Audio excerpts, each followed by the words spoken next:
नमस्कार, स्वागत है आपका न्यूज 11 भारत में। मैं हूं आपके साथ रिचितवी। और सबसे पहली खबर रांची से, जहां ईडी कार्यालय पहुंचे पूर्व डीसी के वकील छवि रंजन ने 2 हफ्ते का समय मांगा है ईडी से। पारिवारिक कारणों का हवाला देते हुए ईडी से 2 सप्ताह का समय मांगा है। ईडी ने पूछताछ के लिए 21 अप्रैल को बुलाया था। सेना के कब्जे की जमीन की खरीद बिक्री का ये मामला। आईएएस छवि रंजन ने 2 सप्ताह का समय मांगा है। आज ईडी से पूछताछ होनी थी।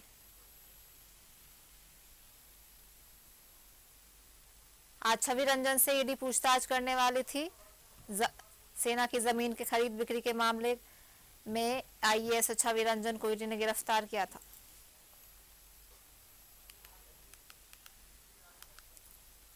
ईडी कार्यालय पहुंचे पूर्व डीसी के वकील छवि रंजन ने 2 हफ्ते का ईडी से मांगा समय।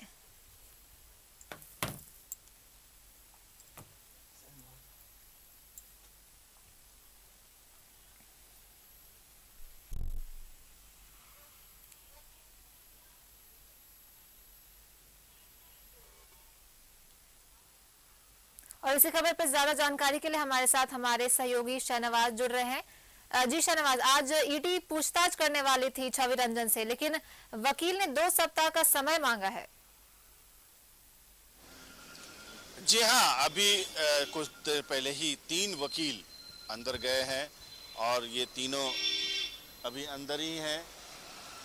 ईडी के अधिकारी अभी थोड़ी देर पहले ही आए हैं ऑफिस। उनसे ऑफिशियली मुलाकात करके जो एक कोरम होता है उसके हिसाब से ये वकील जो है छवि रंजन की जो मोहलत की याचिका है, मोहलत मांगे जाने की याचिका है या एप्लीकेशन है, उसमें तर्क फैमिली रीजंस को दिया गया है कि पारिवारिक कारणों से वो 2 हफ्तों तक यहाँ पर आ नहीं सकते, पूछताछ के लिए हाजिर नहीं हो सकते।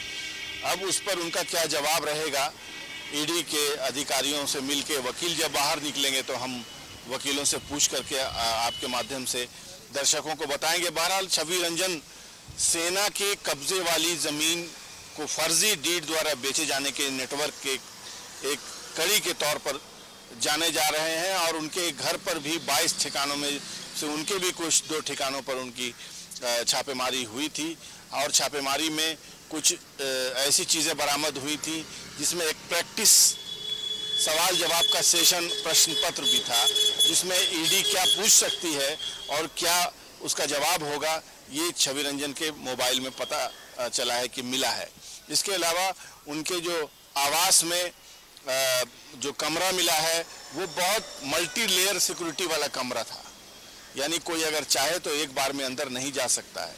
बहरहाल इसके अलावा ईडी को कुछ कामयाबी नहीं मिली छवि रंजन के आवास में, न कोई कागजात बरामद हुए, न ही कोई नोटों का जखीरा बरामद हुआ। ये भी कहा जा रहा है कि उनको पूर्व सूचना हो गई थी, तभी तो उन्होंने प्रैक्टिस की थी। अपने मोबाइल पे जो क्वेश्चनायर था उनका, वो आखिर क्या था। तो इससे साफ जाहिर है कि ईडी से कोई सूचना दे देता है। कलांतर में भी कई लोगों को ये सूचना मिली है, जिसमें एक विधायक भी शामिल हैं। उनके आवास पे भी रेड हुआ था लेकिन कुछ मिला नहीं। यहाँ भी रेड हुआ, पटना में भी रेड हुआ। बहरहाल ये अपने आप में एक विषय है, विचारणीय विषय है। इस पर इशारा है हमारा कि इस तरह की सूचनाएं यहाँ से बाहर नहीं जाना चाहिए, इस पर ध्यान देना चाहिए। बहरहाल छवि रंजन का सवाल ये है कि छवि रंजन रांची के डीसी रहे लगभग 2.5-3 साल के आसपास, और कई प्लॉट्स के बारे में चर्चा हुई कि छवि रंजन के माध्यम से उसको सल्टाने का और ठीक ठाक करके के सेल आउट करने का मामला सामने आया है। एक मामला खाता नंबर 119 का मामला तो आपको बहुत पुराना मामला है, आप देख रहे हैं पुंडाक की वो ज़मीन है। इसके अलावा ओरमांझी में भी एक प्लॉट जहां वाटर पार्क बन रहा है, वो भी एसटी ज़मीन थी, उसको भी क्लियर करके बेचे जाने का मामला सामने आ रहा है।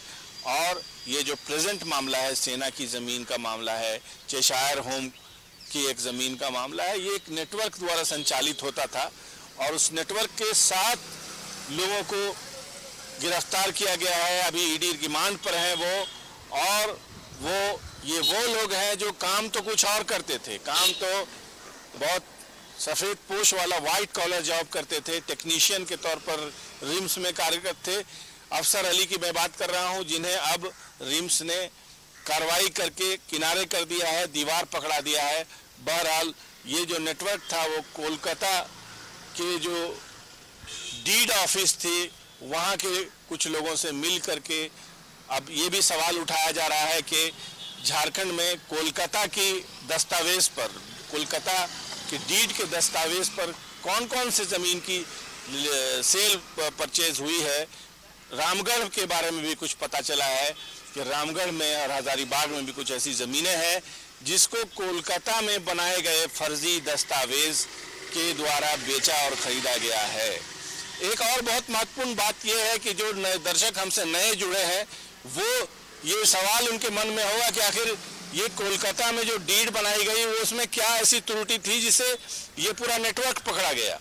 उसमें था ये कि जब वो डीड बना था, वो बागची नाम के व्यक्ति, उसके पिता की वो ज़मीन थी, वो उसने बहुत ही औने पौने एक टी स्टेट के एक मालिक को वो ज़मीन ट्रांसफ़र की और उसके गवाह के तौर पर जो दस्तावेज पेश किए उसमें भोजपुर जिले का जिक्र किया, जिला भोजपुर, जो उस तक टाइम जिला बना ही नहीं था।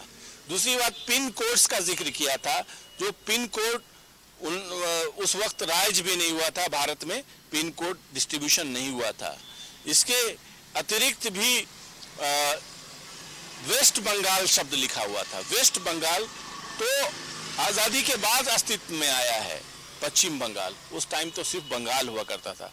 तो इन 3-4 गलतियों की वजह से पकड़ा गया ये नेटवर्क और 2021 में इसका जब सेल हुआ, रांची के एक बहुत बड़े व्यवसायी ने ये ज़मीन खरीदी है।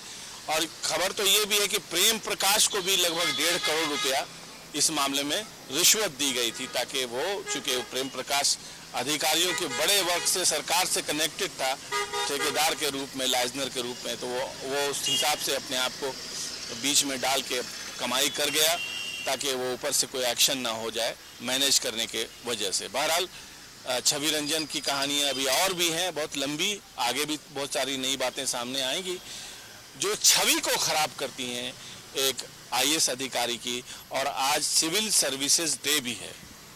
जी हाँ, सिविल सर्विसेज डे है आज और एक कार्यक्रम भी आज होगा मंत्रालय में, ऐसी सूचना है। बहरहाल ये जो वकील हैं वो अंदर हैं और वो अंदर में अभी प्रक्रिया में हैं, कागजी प्रक्रिया में थोड़ा समय लगता है। जब वो बाहर निकलेंगे तो फिर हम बता पाएंगे कि आखिर उनको इस मोहलत के लिए उन्होंने जो अर्जी दी है उसको एक्सेप्टेंस मिला कि नहीं। जी शाहनवाज, बहुत बहुत धन्यवाद आपका तमाम जानकारियों के लिए। और आज ईडी से पूछताछ करने वाली थी, ईडी पूछताछ करने वाली थी छवि रंजन से, पर अभी वकील अंदर गए हुए हैं और कुछ देर में पता चल जाएगा कि उन्हें 2 सप्ताह का समय मिलता है या नहीं।